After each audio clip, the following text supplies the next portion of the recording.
Football will always be the ultimate team sport with how necessary preparedness and adaptability as a unit is from play to play, but when it comes to evaluating an individual player, you've got to try and isolate them from the situation around them in order to get an honest look. With some players, that's certainly easier than others, and often it's crystal clear to even casual football fans as to how important that individual is to the success of the team around them. But in other cases, it can be such a tough call that the overall opinion on a player ends up split right down the middle, and I think there probably aren't too many examples in the NFL right now that exemplify that more than Patriots wide receiver Julian Edelman. There are fans out there who love him and view him as an underrated asset at his position, and then at the exact same time, there's an impassioned group that believes he's an overrated product of the system around him. And that's without even mentioning talks of his Hall of Fame case that have bubbled up since this past Super Bowl. So which one is it? Because it's pretty hard to remain on that tightrope of being underrated and overrated at the same time, especially after a full decade in the league. So today, that's what I want to talk about, the case for and against Julian Edelman as an elite talent, and how that'll add up into an interesting legacy discussion once he does decide to hang up his cleats. So without further ado,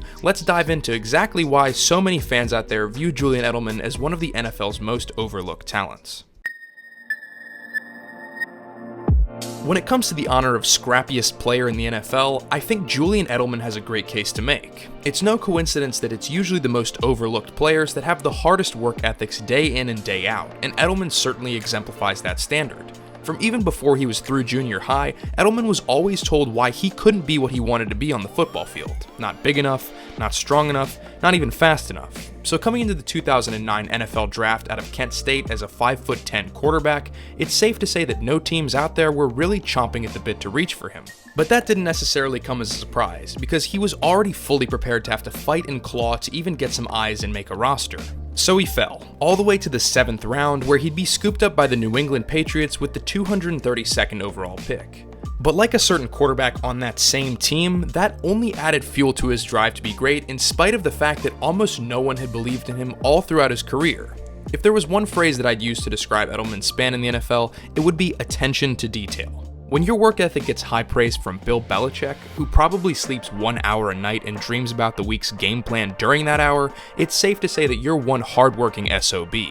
Edelman first made his name as a punt returner for the Patriots, averaging 13.1 yards per return over his first 4 seasons. For reference, that's better than Tyreek Hill over his first 3 years returning punts, so it's safe to say that Edelman had quickly carved out a way to make an impact for the Pats. But after Wes Welker departed from New England following the 2012 season and left a role at slot receiver up for grabs, Edelman began to stake his claim as Tom Brady's go-to target. He's always been a standard bearer in that locker room as the first to arrive and the last to leave, and he's never been afraid to call out others that aren't bringing their absolute best and helping the team succeed. It also doesn't hurt that the role he plays for the offense is pretty much invaluable. Now that 3 wide receiver sets are pretty commonplace in today's NFL, an explosive, agile, and instinctive slot receiver is really a priceless weapon for an offense, and you can make a great argument that Edelman, following the path that Welker laid before him, is one of the best in NFL history at that role. It's no secret that Edelman is not one to shy away from contact, and quite honestly, at his size, he's got to be one of the toughest players down after down when it comes to bouncing right back up after getting blindsided over the middle, which is neither an easy quality to find in the NFL,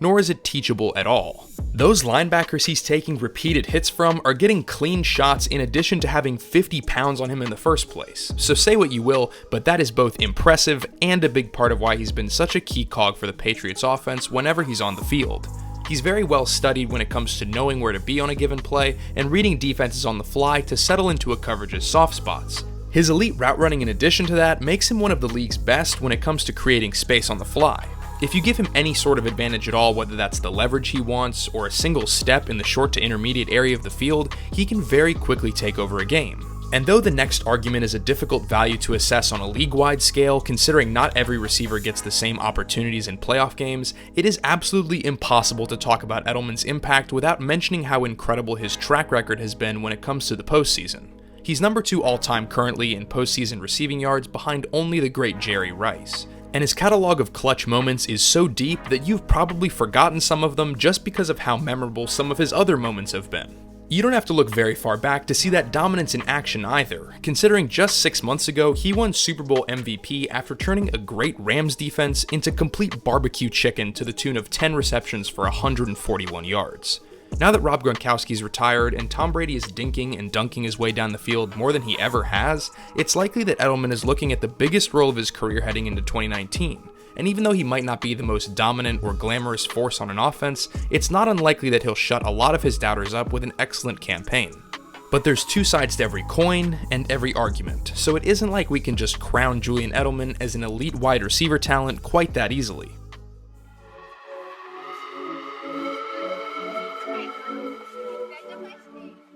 Unlike a lot of the group that you'd indisputably call the best receivers in the game, Julian Edelman comes with a caveat for a lot of the arguments that are made for him. The most clear issue with labeling Edelman as a top-tier talent is the fact that he plays such a specialized role at his position. You can't take away the fact that he's quick off the line, smart, and agile, but he does make his bread on a few different plays that are contingent on Brady and the Patriots system. He catches almost all of his passes within 10 yards, and then typically uses a quick turnaround burst to pick up more yardage after the catch to usually move the chains and keep the drive humming along. But while he's dominant in that aspect of his game, he's by no means a player that could be the engine of an offense all on his own like some other receiving talents are. He does struggle to win in one-on-one situations down the field, and considering his carved-out role in McDaniel's system and the perks that come with being the primary read of the greatest of all time, it's not much of a stretch to say that in a different offense, Edelman would be nowhere near as successful. You also have to consider the fact that even throughout his career with the Patriots, when he hasn't been playing in the postseason, he's had a tendency to disappear from games when he isn't needed to get a win or is schemed out by the opposition. If you just look at Edelman's career stats outside of the playoffs, which is how you judge most receivers by the way, he's only accumulated 2 1,000-yard seasons across 10 years, and his 5,390 career yards rank behind players like Jared Cook, Randall Cobb, and Brandon LaFell.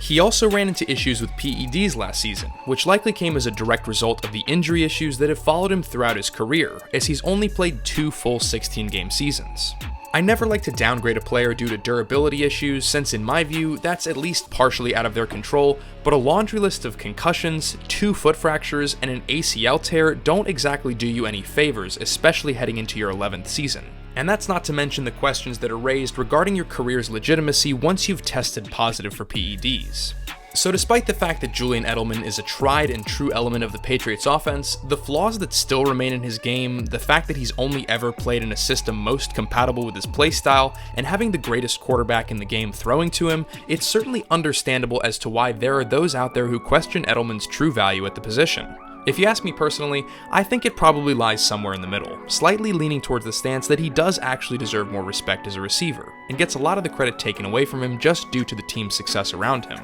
While the system McDaniels runs in New England with TB12 undoubtedly plays a huge role in Edelman's success, I think it's about as ridiculous as saying Brady is merely a product of the system to say the same thing of Edelman. While he might not be a receiver who you have to actively stop from taking over the game week in and week out, there's no question that he can and has taken over games in the past, often when the lights are shining brightest. In an offense where pre-snap communication and trust is absolutely everything, Edelman has definitely carved out a role that flat out makes the Patriots harder to stop when he's out on the field, which is about the highest compliment you can give considering how adaptable the Pats have always been. Regardless of the fact that he might not hypothetically be as successful outside of New England, you can't argue the fact that they have to work a lot harder to get the job done when he isn't out there moving the chains just on his own volition.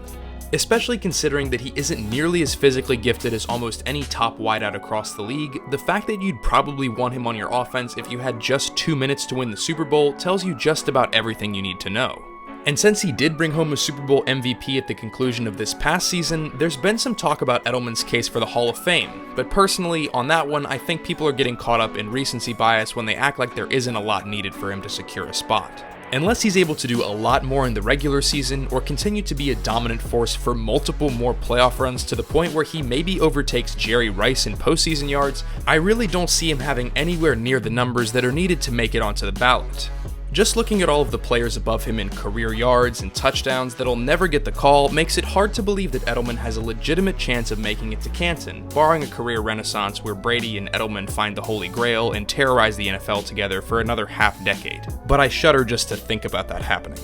I can't lie and say that I wouldn't be rooting for him if his case gets stronger, but as of right now, I don't see anything wrong with the legacy he's established with the Patriots through his career already. There's always been a debate spiraling about how good Julian Edelman really is, and that will likely continue until the day he retires, and then long after that. But you can't deny that he's tough as nails, and the story of the NFL has been forever changed by his impact on the Patriots. And what might be the funniest thing about all of this is that at the end of the day, no matter how much criticism he might take on the internet or from writers across the country, I'm sure there's no bigger critic of Julian Edelman than Julian Edelman himself.